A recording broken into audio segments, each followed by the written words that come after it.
नमस्ते, मैं Sanyukta assistant professor government law college Pali से। हम भारतीय संविधान अधिनियम के अंतर्गत स्वतंत्र सहमति के बारे में पढ़ रहे थे कि वो कौन कौन से तत्व है जो सहमति को स्वतंत्र सहमति नहीं रहने देते। उत्पीड़न, अनुचित प्रभाव, कपट, मिथ्या वर्णन और भूल। इसमें से हम उत्पीड़न और अनुचित प्रभाव पहले पढ़ चुके हैं, तो आज हम पढ़ेंगे कपट के बारे में। कपट क्या होता है? कपट के अंतर्गत क्या होता है कि जब अनुबंध करते समय तथ्यों का जो मिथ्या वर्णन किया जाता है, मिस रिप्रेजेंटेशन किया जाता है, वो जानबूझकर भी किया जा सकता है और अज्ञानवश भी किया जा सकता है।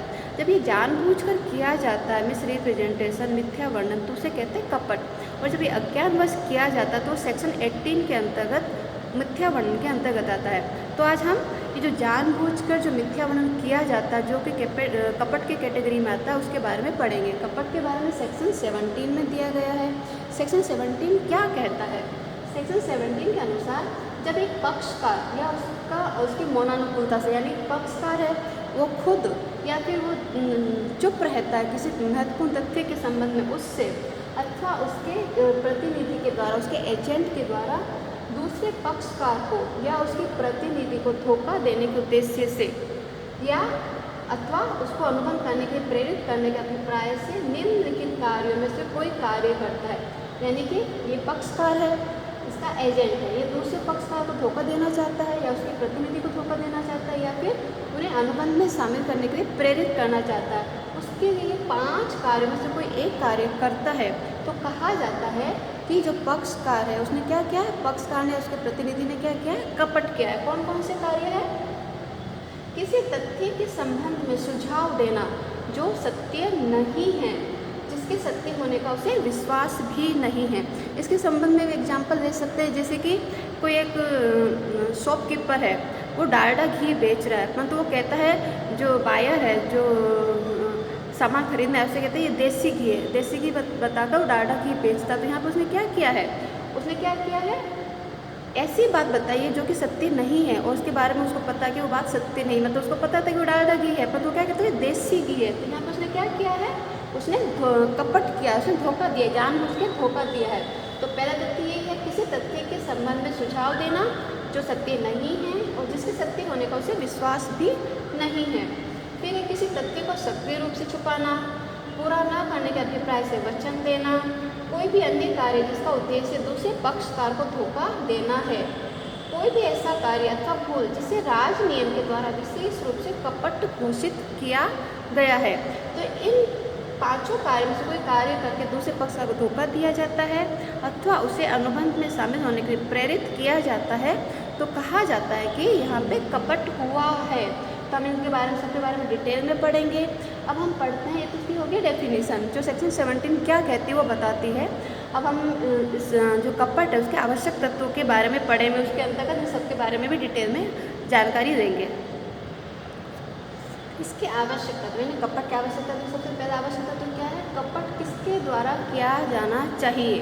कपट के संबंध में 3 व्यक्ति है जो कपट कर सकते हैं। पहला तो जो संविदा के जो पक्षकार है, उसमें से कोई संविदा का कोई पक्षकार कपट कर सकता है, और जो पक्षकार कपट कर रहा है उस पक्षकार के साथ में अगर किसी अन्य व्यक्ति की मिली भगत है तो वो भी उसके उत्तरदायी होगा। तीसरा उसका एजेंट यानी उसका प्रतिनिधि। इसके संबंध में केस है कि जो अंता एंड कंपनी है, अंता की कंपनी है, अंता एंड कंपनी है, इसने अपने कंपनी का एक प्रोस्पेक्टस जारी किया, यानी कि प्रविवरण जारी किया। इसमें इसने कुछ गलत तथ्य डाल दिए थे। गलत तथ्य इसने जानबूझकर डाले कि इसकी सेल अच्छी है, इसकी इनकम इतनी होती है, तो उसमें कुछ गलत बातें इसने प्रविवरण में डाल दी। इस प्रविवरण के आधार पर, प्रोस्पेक्टस के आधार पर बी ने कुछ शेयर इस कंपनी के खरीदे।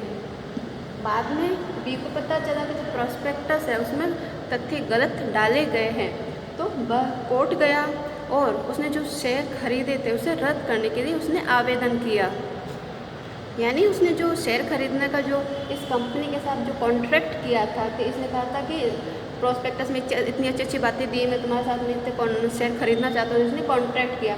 बाद में उसको पता चल गया प्रोस्पेक्टस में कुछ गलतियाँ हैं, जो कुछ झूठे तथ्य दिए गए हैं। कोर्ट में गया कि इस कॉन्ट्रैक्ट को रद्द कर दिया जाए। तो जो यहाँ पे जो न्यायालय है, न्यायालय ने कहा कि जो बी है उसे अनुबंध रद्द करने का अधिकार है। क्यों अधिकार है?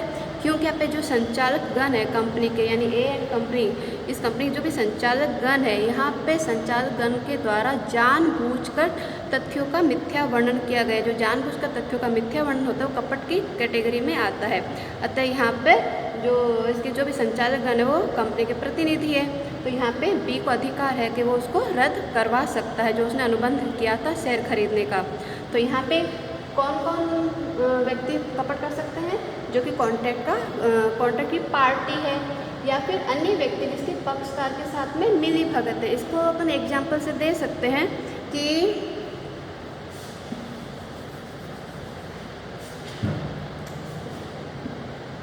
ए के पास एक घोड़ा है,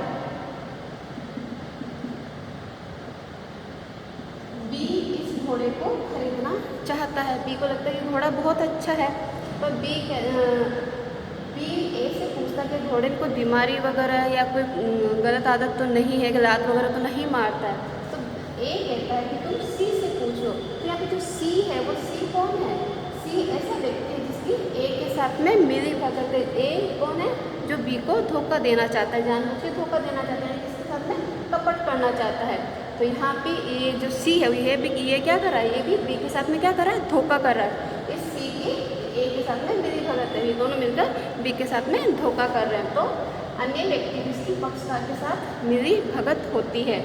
तीसरा जो धोखा कर रहा है उसका प्रतिनिधि या फिर उसका एजेंट भी धोखा करने की यानी कपट करने की कैटेगरी में आता है, वो भी कपट कर सकता है। तो ये तो व्यक्ति होगी जो कपट कर सकता है, परंतु कौन सा व्यक्ति जो कपट नहीं कर सकता है? कपट किसी अन्य व्यक्ति के द्वारा नहीं किया जा सकता। अन्य व्यक्ति में जो स्ट्रेंजर है, इस कॉन्ट्रैक्ट के लिए स्ट्रेंजर है। यहाँ पे जो था, जो घोड़े के संबंध में उसको दे रहा कि अच्छा घोड़ा गारंटी दे रहा, तो वो तो उसकी पक्षकार के साथ मिली भगत थी। यहाँ पे जो स्ट्रेंजर है उसका कोई भी लेना देना नहीं है, तो अगर उस व्यक्ति के द्वारा कोई कपट किया जाता है तो उसे कपट नहीं माना जाता है। जैसे कि यहाँ पे ए की कंपनी है, बी इस कंपनी में शेयर खरीदना चाहता है। कि बी ए का कुछ भी नहीं देखता, ना प्रोस्पेक्टस देखता है, ना जैसे जो भी कर्मचारी गण से कुछ भी राय नहीं मांगता है। कोई अन्य व्यक्ति सी इसका कुछ भी लेना देना नहीं है, इससे पूछता है, ये कह देता है कि ये इसको नहीं ऑथोराइज करता कि इसको गारंटी दे कि हमारी कंपनी के शेयर अच्छे हैं, इसकी रेट अच्छी है। वो इसकी राय के आधार पर ये कह देता है कि इसके शेयर अच्छे हैं, मार्केट में अच्छी वैल्यू है, इसके आधार पर शेयर खरीद लेता है। तो यहाँ पे इसको अनुबंध को रद्द करवाने का अधिकार नहीं होगा, क्योंकि यहाँ पे क्या है? स्ट्रेंजर है। तो जो स्ट्रेंजर व्यक्ति होते, जो अन्य व्यक्ति होते, जो पार्टी से संबंधित नहीं होते, कॉन्ट्रैक्ट से संबंधित नहीं होते हैं, वहाँ पर उस व्यक्ति के द्वारा कॉन्ट्रैक्ट ये जो फ्रॉड है वो नहीं किया जा सकता। फ्रॉड के लिए पक्षकार स्वयं होंगे या फिर पक्षकार के जिस व्यक्ति के साथ मिली भगत है या उसका जो एजेंट होगा वो कपट कर सकता है। एक स्ट्रेंजर व्यक्ति कपट नहीं कर सकता है।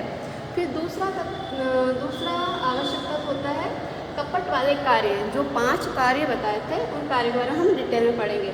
सबसे पहले है गलत सुझाव देना, यानी कि फॉल्स सजेशन देना या कोई फॉल्स स्टेटमेंट बताना, गलत तथ्य उसको बताना। जो गलत सुझाव है, गलत तथ्य यानी फॉल्स सजेशन है, फॉल्स स्टेटमेंट है, अर्थात जो असत्य बात है उसे सत्य के रूप में बताना चाहिए या फिर उसे सत्य होने का सुझाव देना चाहिए। जो स्टेटमेंट है वो गलत होना चाहिए, उससे गलत होने का विश्वास भी होना चाहिए। दूसरा पक्षकार उस बात पर विश्वास करके कोई कार्य करना चाहिए, उसे धोखा होना चाहिए। तब ये कहा जाता है कि उसने फॉल्स सजेशन दिया है, फॉल्स स्टेटमेंट दिया है। इसके संबंध में केस है Babuji Parmato Kunwar versus Ram Agra Singh. Famous case है, कई बार एग्जाम में पूछा जाता है। इसके अंदर क्या था? इस केस में क्या था? किस केस में एक लड़की है, लड़की के पिता ने उसके शादी के लिए एक वर तय कर दिया जो बहुत बड़ी उम्र का था, परंतु जो लड़की का पिता है वो यहाँ पे लड़की को और लड़की की माँ को कहता है कि वह बहुत अच्छा है और वह जवान लड़का है। मतलब उसकी जो उम्र ज़्यादा, उस बात को उसने छुपा दिया, झूठ बोला कि वो जवान है, वो तो बूढ़ा, लगभग बूढ़ा हो चुका था। इस आधार पर जो लड़की थी अपनी शादी के लिए स्वीकृति दे देती है, उसके माँ भी उस शादी के लिए राजी हो जाती है। तो यहाँ पर जो असत्य बात थी, यानी कि जो उसकी उम्र को छुपाया गया, वो असत्य, उसकी उम्र को छुपा के उसको जवान बताया गया, मतलब जो असत्य बात है उसको सत्य रूप में बताया गया। तो यहाँ पे जो लड़की है उसकी इच्छा पर ये जो अनुबंध हुआ है, शादी का जो अनुबंध है वह क्या है, व्यर्थ नहीं है, वो कोर्ट में जाकर इसे व्यर्थ घोषित करवा सकती है। इसके संबंध में दूसरा केस है विमला बाई वर्सेस शंकरलाल। इस केस में क्या था कि जो एक अवैध बच्चा था, अवैध बच्चे का पिता है, उस बच्चे के लिए शादी तय करता है, परंतु शादी में कहता है कि उसका बच्चा, उसका धर्मज बच्चा, मतलब वो यहाँ पर उसके जो अवैध बच्चा है उसकी बात को छुपा देता है, उसको धर्मज के रूप में पेश करता है। तो यहाँ पर भी उसने क्या किया, यहाँ पर उसने कपट किया है, उसने जानबूझकर बात छुपाई है। अब यहाँ पे जो बात है, जो गलत, जो फॉल्स स्टेटमेंट है, फॉल्स सजेशन है, वो किसके संबंध में होना चाहिए, ये मटेरियल फैक्ट के संबंध में होना चाहिए। मटेरियल फैक्ट मतलब जो संविदा को प्रभावित करती है। जैसे कि इसका उदाहरण पर ले सकते हैं कि यहाँ पर मान लो ए के पास एक घोड़ा है, बी इस घोड़े को खरीदना चाहता है। बी ने ए से कहा कि घोड़ा, एक ऐसे को निश्चित डिस्टेंस बता दिया कि 400 किलोमीटर है, कि 4 किलोमीटर है, 400 किलोमीटर है, उस जो डिस्टेंस है उसको 2 घंटे में पूरा कर पाएगा। इसने शर्त लगा दी। तो ए कहता है कि 400 किलोमीटर 2 घंटे में दौड़ेगा और दौड़ने के बाद में डांस भी करने लगेगा। कई एनिमल्स होते हैं जो 2 पैरों पे डांस भी करते हैं, तो इसने कहा ये डांस भी कर लेगा दौड़ेगा। तो बी ने इस घोड़े को खरीद लिया। तो यहाँ पे जो घोड़ा था, घोड़े ने वो दूरी थी वो 2 घंटे में तय कर ली, परंतु उसने जो बाद में डांस करने की बात कही थी वहाँ पे उसने डांस नहीं किया। तो बी कहता है इस आधार पर इस कॉन्ट्रैक्ट को कैंसिल करना चाहता है कि ए ने कहा था वो डांस भी करेगा जीतने पर, तो उसने डांस तो किया ही नहीं। तो यहाँ पे जो घोड़े को जो निश्चित दूरी 2 घंटे में तय करनी थी वो तो क्या थी, मटेरियल फैक्ट थी। उसी शर्त के आधार पर बी ने इस घोड़े को खरीदा। ये जो साइड में था कि डांस करना चाहिए, डांस है उसका एनिमल का मन है तो करेगा, नहीं तो नहीं करेगा। थक गया था दौड़ते दौड़ते, उसका मन नहीं हुआ डांस करने का, तो ये क्या मटेरियल फैक्ट नहीं, इसके आधार पर इसको कैंसिल नहीं करवाया जा सकता। परंतु अगर जो निश्चित दूरी थी उस दूरी को 2 घंटे में तय नहीं करता तो यहाँ पे क्या हो गया, जो मटेरियल फैक्ट था वो गलत हो गया है। मतलब इसने झूठ बोला था कि इतनी दूरी 2 घंटे में तय कर लेगा, परंतु वो करता ही नहीं है। तो यहाँ पर इस आधार पर भी उस कॉन्ट्रैक्ट को कैंसिल करवा सकता है। तो जो फॉल्स सजेशन है, फॉल्स स्टेटमेंट है, वो मटेरियल फैक्ट के संबंध में होना आवश्यक है। इसका थर्ड आवश्यक पॉइंट है तथ्यों को सक्रिय रूप से छुपाना, यानी कि एक्टिव कंसीलमेंट। जो कंसीलमेंट होती है, जो तथ्यों को छुपाया जाता है, 2 तरह से छुपाया जाता है। एक तो एक्टिवली छुपाया जाता है, दूसरा पैसिव रूप से छुपाया जाता है। तो इसमें क्या है, जब कोई पार्टी है, जो कॉन्ट्रैक्ट है उसका जो मटेरियल फैक्ट है, महत्वपूर्ण जो तथ्य है, उसके संबंध में कोई बात को डिस्क्लोज नहीं करती, मतलब छुपा जाती है, तो उसको क्या कहते हैं, पैसिव कंसीलमेंट। मतलब उसको छुपाती तो है परंतु उसको छुपाने के लिए कोई भी अलग से कोई भी कार्य नहीं करती है, बस क्या उसने छुपाया, बताया नहीं है पर छुपा दिया है, तो वहाँ पर उसको बोलते हैं पैसिव कंसीलमेंट। और पैसिव जो कंसीलमेंट होती है उसके आधार पर कपट नहीं हो सकता है। जैसे कि इसके संबंध में उदाहरण ले सकते हैं कि बंता को रेशमी कपड़े का एक थान बेचने का अनुबंध करता है। बंता उसको जापानी रेशम समझता है। अंता बंता को रेशमी कपड़े का थान बेचने का अनुबंध करता है। बंता उसे रेशमी समझता है। अंता जानता है कि बंता उसे क्या ऐसा समझ रहा है, परंतु जबकि अंता को मालूम है कि वह थान क्या है, ये रेशम का नहीं है, वो किसी कोई अन्य वैरायटी है। मतलब इसको सिंपल जैसे कि ए और बी, ये शॉपकीपर है, यहाँ पर ये बायर है। यहाँ पर बंता ने यहाँ पर से कपड़े का थान खरीदा है, कपड़े का थान खरीदा है, थान क्या है, जापानी है। जबकि जो बी समझता है कि ये क्या है, रेशमी है, और ए को भी पता है कि बी इसको रेशमी समझ रहा है, परंतु बी ने ए से नहीं पूछा है कि जो कपड़े का थान है वो जापानी है, रेशमी है, इसकी क्या क्वालिटी है।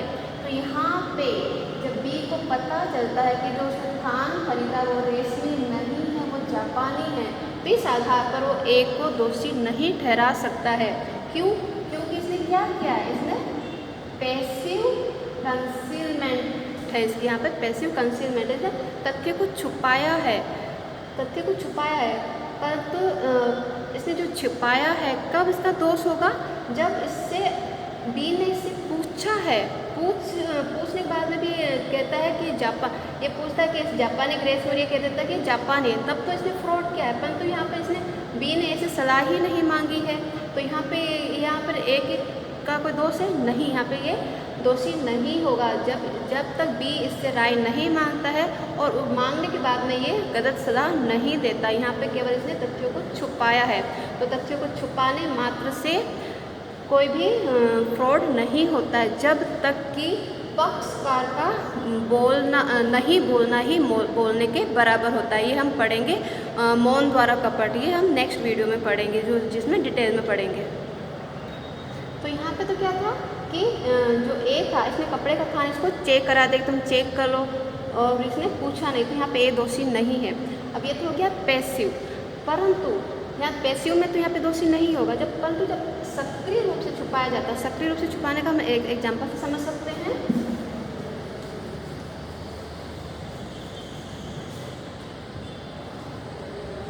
जैसे कि घोड़े का एग्जाम्पल देते हैं, ए का घोड़ा है, ये बी इसको खरीदना चाहता है, इसको खरीदना चाहता है। अब यहाँ पे जो घोड़ा है, घोड़े का क्या है, एक खुर टूटा हुआ, जो पैर में नीचे खुर होता है वो टूटा हुआ है। इस खुर को वो क्या कर देता है, खुर के नीचे एक जो नाल होती है वो नाल लगा देता है, जिससे इसका जो खुर टूटा हुआ उसको पता नहीं चलता है।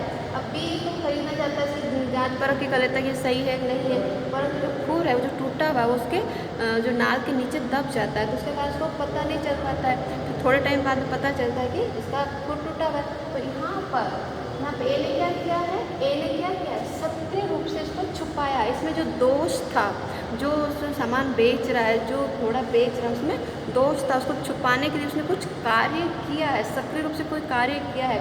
तो यहाँ पे ए क्या होगा, दोषी होगा, और बी को राइट होगा कि ये जो कॉन्ट्रैक्ट हुआ घोड़े को खरीदने का, उसको वो कैंसिल करवा सकता है। तो सक्रिय और निष्क्रिय क्या हो गया, निष्क्रिय में तो कुछ भी नहीं करता है, परंतु वो कुछ बोलता नहीं है। ए में चीज़ों को, जो दोष है उसको छुपाने के लिए वो कुछ कार्य करता है कि जो सामने वाला पक्षकार है उसको जांच परख करके भी नहीं पहचान सके। तो जहाँ पे जांच परख करके भी दोष को नहीं पहचाना जा सकता, वहाँ पर जो पक्षकार है, जो सामान बेच रहा है, जो कॉन्ट्रैक्ट का दूसरा पक्षकार है, उसका दायित्व होता है कि दोषों को प्रकट कर दे। जैसे कि लकड़ी का फर्नीचर है, पलंग है, पलंग में क्या है, लकड़ी क्रैक हुई होती है, तो उस क्रैक को ऐसे इसका ऑप्शन कर देता है, इसकी नीलामी कर देता है। यहाँ पे जो भी इसको खरीदेगा उसके पास, वो जो खरीदता है उसके पास होता है कि इसको छानबीन कर सकता है, इसमें क्रैक है कि नहीं है। क्रैक होने के बाद में भी कोई इसको खरीद देता है, पी व्यक्ति इसको खरीद लेता है, तो उसके बाद में घर जाके देखता है इसमें क्रैक है। तो यहाँ पे जो ऑप्शन कर रहा था, जिसका ये सामान था, तो उसकी गलती नहीं होगी, क्योंकि उसने सामान में कोई भी जो कमी थी उसको छुपाया नहीं है, परंतु इसने आगे से नहीं बताया, परंतु सामान इसके सामने आता कि वो उसको देख परख सके। तो यहाँ पे ए दोषी नहीं होगा। परंतु यहाँ पर इस लकड़ी में क्रैक है, इस क्रैक को छुपाने के लिए इसके ऊपर अच्छे से पॉलिश करती है। तो पॉलिश के बाद में तो बी कोई नहीं होता कि पॉलिश को हटा के देखे कि जो अंदर से लकड़ी है वो क्रैक है कि नहीं है, अच्छी वाली लकड़ी है कि नहीं है। तो यहाँ पे ए क्या होगा, दोषी होगा। तो ये जो तथ्यों को सक्रिय रूप से छुपाने वाला जो आवश्यक तत्व है, इसेंशियल एलिमेंट, यही कहता है कि जब जो गलती है, जो सामान में दोष है, उसको छुपाने के लिए कुछ सक्रिय रूप से कोई कार्य करता है, यानी कि उसको सक्रिय रूप से छुपाता है, तब वो कपट का दोषी होगा। जहाँ पर पैसिव कंसीलमेंट है वहाँ वो दोषी नहीं होगा, जब तक कि इसका बोलने की ड्यूटी नहीं होती। यानी कि अगर मौन रहेगा तो उसकी सहमति मानी जाती है, मतलब मौन रहने वाले व्यक्ति की जब तक मौन रहना ही उसके बोलने के समान नहीं होता है, तब तक पैसिव कंसीलमेंट क्या नहीं होगा, फ्रॉड की कैटेगरी में नहीं आता है। तो ये दूसरा पॉइंट हो गया। तीसरा है वचन जो पूरा ना करने के आशय से दिया जाता है, यानी कि एक पक्षकार ने दूसरे पक्षकार को कोई वचन दिया, परंतु जो जिस पक्षकार ने वचन दिया वो जानता था कि उससे उस वचन का पालन नहीं करना है, तो यहाँ पर भी ये क्या होगा, फ्रॉड की कैटेगरी में आएगा। इसके संबंध में केस है शीरीन वर्सेस जॉन टेलर का केस है, 1952 का केस है। इसके अंदर तो क्या था, इसके अंतर्गत एक आदमी था, एक औरत थी। और जो आदमी था, जो मैन था, और दोनों मैन और वुमन के बीच में विवाह की सारी रस्में पूरी हो गई, परंतु जो मैन था वो इस विवाह को एक केवल नाटक मानकर ही चल रहा था। और वहाँ पर वो ये मान लेते थे केवल विवाह नहीं करा, नाटक मात्र है। तो यहाँ पर उसने क्या किया है, और जो आदमी था उसने औरत के साथ में क्या किया है, कपट ही किया है। तो ये शीरीन वर्सेस जॉन टेलर का वाद है, जो वचन जो पूरा न करने के आशय से दिया जाता है। तो ये भी किसकी श्रेणी में आता है, कपट की श्रेणी में आता है। अन्य तथ्य है, धोखा देने के उद्देश्य से कोई भी अन्य कार्य करना। जो मानव मस्तिष्क है वो विचारों की जंजीरों पे विचार आते रहते हैं। तो मानव मस्तिष्क के सोचने की कोई भी सीमा नहीं है। तो नित्य नए तरीक़ों से कपट किया जाता है। अतः कपट की कोई निश्चित परिभाषा देना अत्यंत मुश्किल है। इसलिए इस अधिनियम में लिखा गया है कि कोई भी ऐसा कार्य जिसका उद्देश्य दूसरे पक्षकार को धोखा देना होता है वो कपट होता है। तो हो गया ये 4th पॉइंट। फिर ऐसा कार्य जिसे राजनियम के द्वारा विशेष रूप से कपट घोषित किया गया है। हमारे देश में अनेक राजनियम है जिसके द्वारा अनेक कार्यों को कपट में घोषित किया गया है। जैसे कि दिवालिया अधिनियम है। दिवालिया अधिनियम के अंतर्गत ये व्यवस्था है कि जो दिवालिया घोषित होने से पहले एक निश्चित समय के अंदर यदि कोई व्यक्ति है अपनी संपत्ति का हस्तांतरण कर देता है, ट्रांसफ़र कर देता है, तो वो कपट में होता है।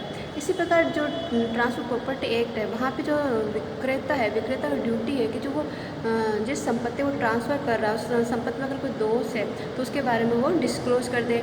जो बायर है उसकी भी ड्यूटी होती है कि वो ऐसे जो मैटेरियल फैक्ट है जो कि विक्रेता को फ़ायदा पहुंचा सकते हैं, उसके इंटरेस्ट को प्रभावित करती है, तो ऐसी चीज़ों को वो डिस्क्लोज़ करे। अगर नहीं करता तो उसे कपट में माना जाता है, इसे फ्रॉड माना जाता है। फिर है कपट के द्वारा दूसरे पक्षकार को धोखा होना जरूरी होता है।